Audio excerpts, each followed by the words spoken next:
In the heart of Eastern Europe, hidden among the misty Carpathian mountains, lived a man whose name still sends chills down spines. He wasn't a vampire, he didn't sleep in a coffin, and he wasn't afraid of garlic. But honestly, he was far more terrifying than any imaginary monster. His name was Vlad III of Wallachia, known to history as Vlad the Impaler. And though he lived centuries before horror novels, he became the dark heart behind one of the most iconic characters in Gothic literature, Count Dracula. But who was the real Vlad, and I mean how much truth lies in the legend? Let's find out. Hi everyone, I'm Matt, and welcome to 10 Minute Story, where real history gets darker than fiction. The year is 1431. Vlad III is born in the medieval town of Sighisawara in Transylvania. His father, Vlad II Dracula, is a powerful noble, and a member of the Order of the Dragon, a chivalric brotherhood founded to protect Christian Europe from the expanding Ottoman Empire. The title Dracul comes from the Latin Draco, meaning dragon, but in modern Romanian it also means devil. That's how young Vlad became Draculea, son of the dragon, or perhaps son of the devil. At just 11 years old, Vlad's life is torn apart. He and his younger brother Radu are taken hostage by the Ottomans, used as bargaining chips to ensure their father's loyalty. Vlad is held in Adrianople, deep in the enemy's empire. He's forced to live among those he considers invaders, learning their language, customs, military tactics, and their weaknesses. While his brother Radu adapts and becomes close to the Ottoman court, Vlad seethes with bitterness. He grows up watching politics as power and cruelty as survival. And in that crucible, a legend begins to form. In 1448, Vlad returns to his homeland of Wallachia, a principality wedged between the Ottoman Empire and the Kingdom of Hungary. The region is in chaos. The throne changes hands constantly. Nobles, the boyars, plot and betray for influence. Vlad's father has been murdered, his elder brother buried alive. Vlad, now in his late teens, is driven by one obsession: revenge. He seizes the throne, but it's not enough to rule. He wants to reshape Wallachia through terror. His first major act, a trap. He invites hundreds of boyars to a lavish feast. They come dressed in their finest, expecting favors. Instead, Vlad accuses them of treason and corruption. Many are impaled on the spot. Others are marched hundreds of miles to the mountains and forced to build Poinari Fortress, a stronghold that still stands today. He blames them for the collapse of Wallachia and the death of his family. And now, they pay. If this story gave you chills, like, subscribe and hit the bell icon so you don't miss more twisted tales from the dark side of history. And tell me, which legendary or terrifying figure should we explore next? Impalement wasn't just a punishment, it was a message.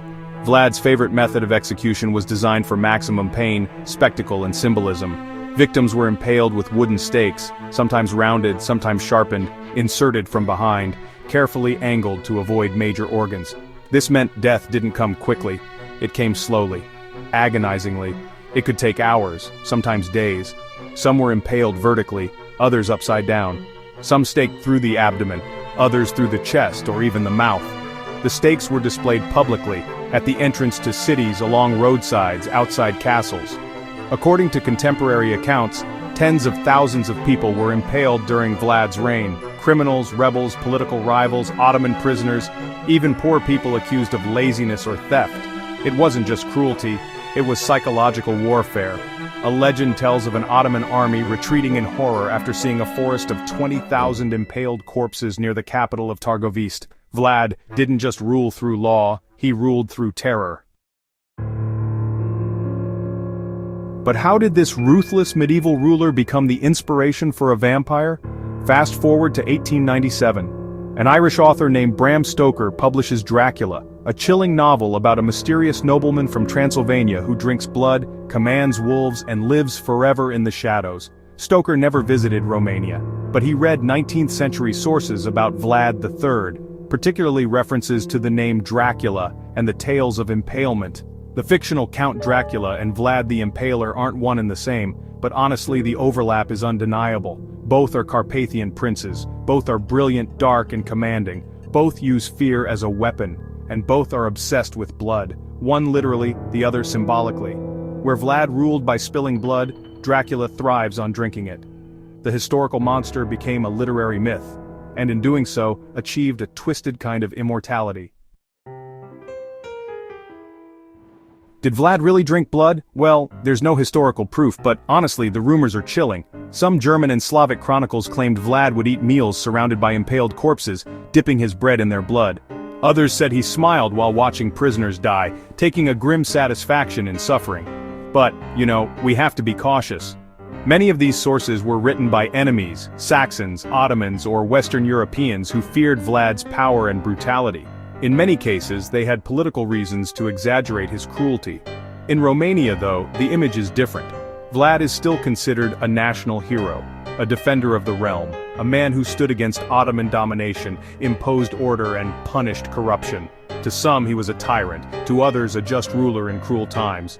It's a reminder that history is rarely black and white, especially when blood is involved. Over the centuries, the line between Vlad and Dracula, really blurred. Gothic writers in the 1800s were fascinated by the East, its mountains, forests, and all those exotic legends. Transylvania became, a canvas for dark imagination.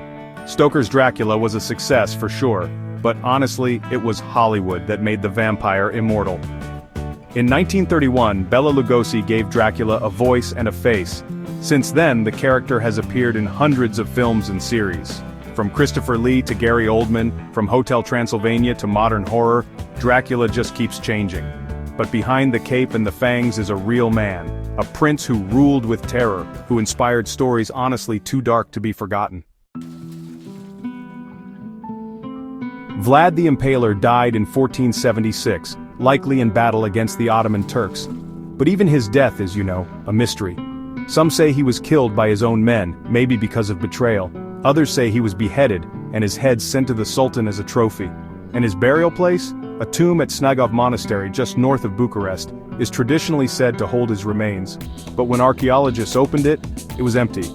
Another theory suggests he was buried in Naples, Italy, under a different identity. Still others whisper that his body was hidden, or that he never truly died. And maybe, in some way, he didn't. Because Vlad lives on, in books, in films, in nightmares. A ruler who wielded fear so effectively, he became eternal. So who was Vlad the Impaler? A military genius, a brutal autocrat, a national symbol, and perhaps the most effective fear-based ruler in medieval Europe. He punished corruption, resisted foreign domination, and left behind a kingdom carved in blood. And Dracula, a fictional vampire, but rooted in very real nightmares. When history and myth blend together, the result is something that cannot die, because it lives in our imagination. 10-minute story. Every day, a new pill of curiosity.